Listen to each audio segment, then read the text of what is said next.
Spiral, Dial. Sci-fi with a soundscape.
As the creature spoke, the sound stopped.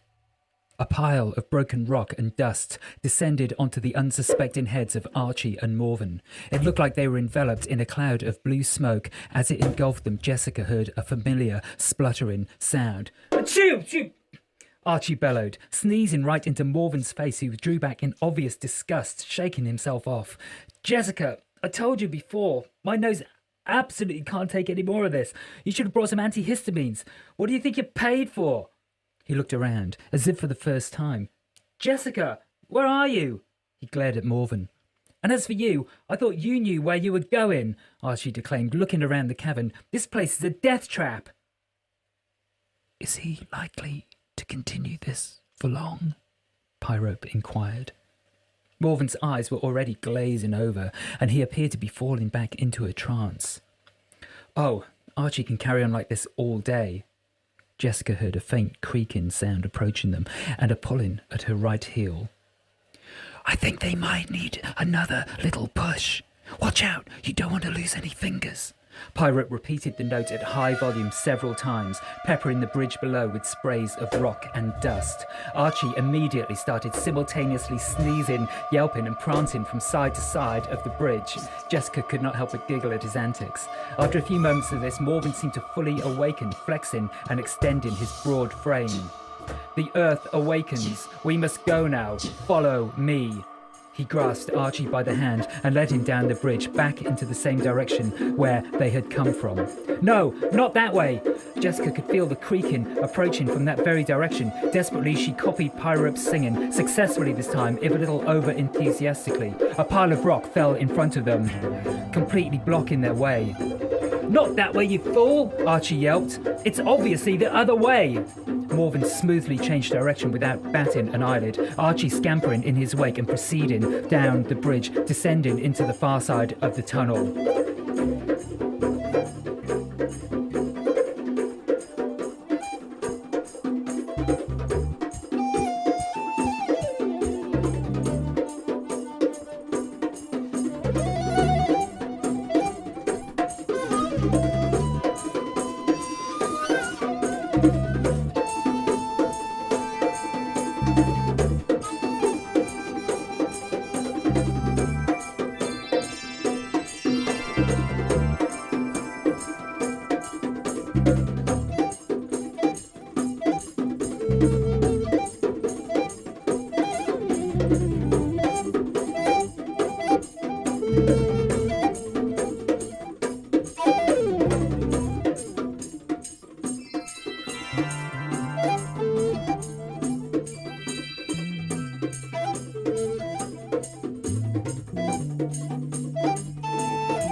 As they passed out of the range of the music, Jessica breathed a sigh of relief before realizing that neither of them had thought to wait for her or even to look for her.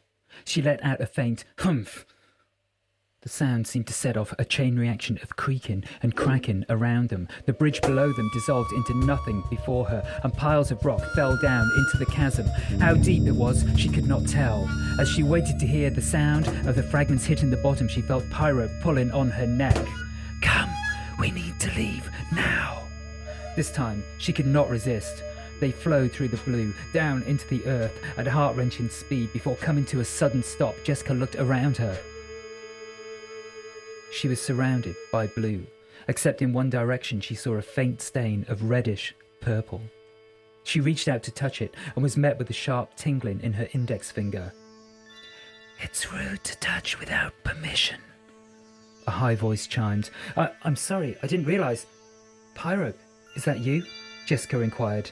"Yes, it is me. I am Pyro." The voice sounded mildly irritated.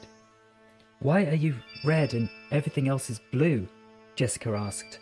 "I told you, I am Pyro. Pyro is red. Glaucophane is blue." Pyro sounded exasperated. "Are you a mineral?" Jessica wondered. The voice sighed. "You really are too prosaic for words. Mineral is the word the dust people use. Here we are all one earth. Come and see." She felt the creature take her hand and glide downwards. As they did so, their passage became bumpier, rather like experiencing turbulence on an aeroplane. Jessica was thrown first to one side and then the other. Suggestions, tantalizing glimpses of huge underground caverns and rivers passed by her as they travelled on. All at once she found herself stretching, bending. She felt a gush of water between her legs and immediately flushed, thinking that she had had an accident. Although how could one wet oneself in a place like this? Then she realized that a crack had formed beneath her and the water was running through it, widening the crack and spreading and splitting. She swiftly flowed out of the way before she was engulfed. The crack spread further and further, up and down, creaking in the most terrible manner. "What is happening, Pyro?" "The deeper we go, the more we change. Come."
Amid all the excitement, she barely noticed that the colour surrounding them had changed from blue to green.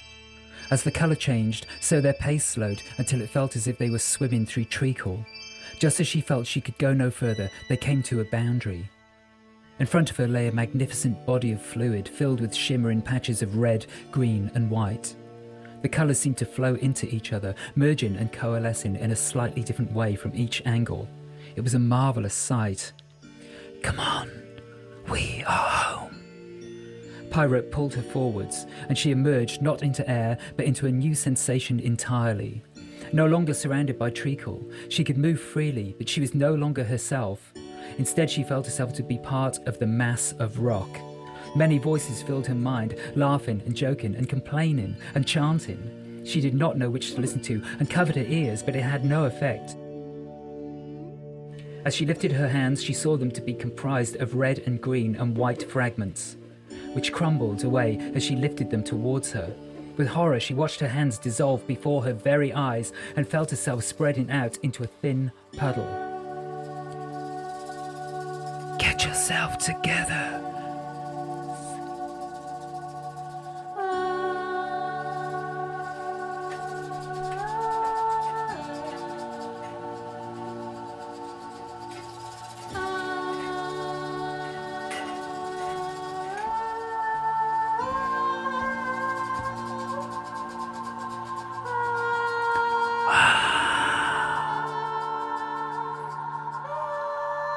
We are home.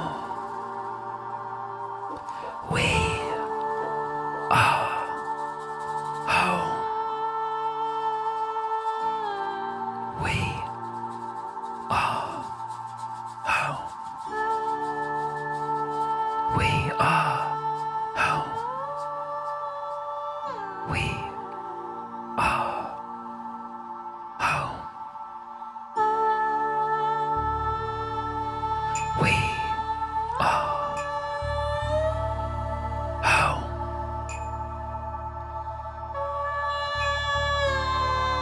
We are home. We are home.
Get yourself together. Pyrope spoke in a forced whisper. Jessica saw for the first time a magnificent mass of glinting red in front of her. If you start changing, everyone will copy you, and who knows what madness that will set off. It's been too long since we saw someone new join us. Now, what form do you want to take? Jessica's mind was completely blank. Come on, anything you like. Just think of a shape. Jessica felt rather than saw other shapes converging around them, starting to take notice. Think of a shape. Red, green and white.